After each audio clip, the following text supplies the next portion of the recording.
DZRH, Tawag Pansin. Paglalahad ng mga isyung may kalabuan, paglilinaw ng mga kontrobersyal na issue, paalala sa mga opisyales ng pamahalaan, pagsisiwalat ng mga anomalya sa ating lipunan. DZRH, Tawag Pansin.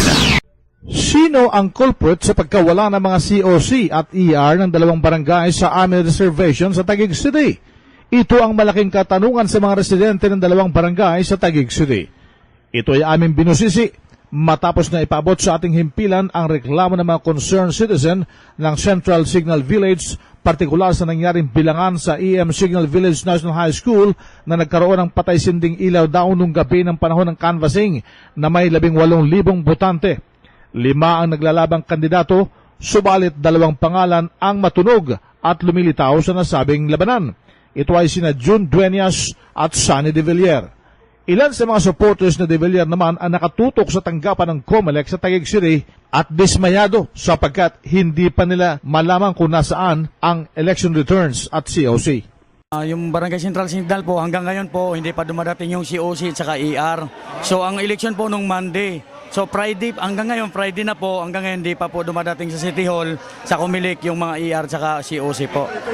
Malabo naman ang sagot na aming nakuha sa EM Signal Village National High School na tinungo namin at nakausap ang security guard na si Sunny Caino na nagsabing wala ang principal na si Eleanor Abisado, ang lumalabas na chairman ng Board of Canvasser. Pinuntahan din namin ang tanggapan ni Atty. Felton Sadang sa mismong Taguig City Hall, ang sinasabing COMELEC official na nakakasakop sa nasabing barangay sa Central Signal Village upang hinga ng kasagutan sa mga katanungan ng mga residente na humihingi ng report ng certification of canvas, statement of votes at election returns. Sa City Hall ay may isang empleyada ang nagpaunlak na sagutin ang aming tanong kung nasaan ang mga election returns ng isang barangay sa Central Signal Village.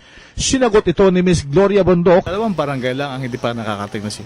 Ano po yung, pakiulit po yung mga barangay na hindi pa dumarating dito? Central po. Central Signal po, tsaka North Signal. Yun po. Oh. Tapos yung mga taga-Central, yun po yung nagre-reklamo kahapon. Ang sabi po ni attorney, gumawa muna sila ng narrative report para noon, by that report kami mag-a-action na magagawa kami certification na hindi pa ho namin nare-receive. Pwede po malaman ang pangalan niyo, ma'am? Gloria po, Gloria Bondok. Bali po, makukuha nyo po yung pinaka talagang detalye po nung ng report. Dito po kay Mr. Teodoro Cruz kasi siya po yung in charge namin dun sa pagre-retrieve po ng lahat ng Gusto niyo ba samahan ko kayo doon? Sinamahan nga kami ni Gloria Bondok sa tanggapan ni Teodoro Cruz, ang head secretariat ng COMELEC sa lungsod ng Taguig. Ano ho nangyari sa COC daw po at ER ng Central? Meron nagpunta dito kahapon, no? Nag-inquire nga tungkol doon sa Central Signal Village. Nasa ngayon nga, humingi sila sa akin ng certification kung natanggap na namin yung election returns, yung certificate of canvass, statement of votes, tsaka minutes ng canvassing. As of to date, wala pa kaming natatanggap. Biyernes na po ngayon. Biyernes na ngayon. Actually, dalawang barangay signal yan. So far, wala pa. So anong hakbang gagawin niyo ngayon? Well, actually, dapat yan. Sabi nga kahapon, dapat i-refer nila sa COMELEC para COMELEC mag-follow up dun sa dalawang barangay. Kasi ang pagkakalam ko, tapos na yung bilangan. Hindi ko lang alam kung na-proclaim na, no? Pero so far, wala pa kami nare-receive na documents sa kanila. Sino po dapat magbigay sa inyo ng mga dokumento? Usually yung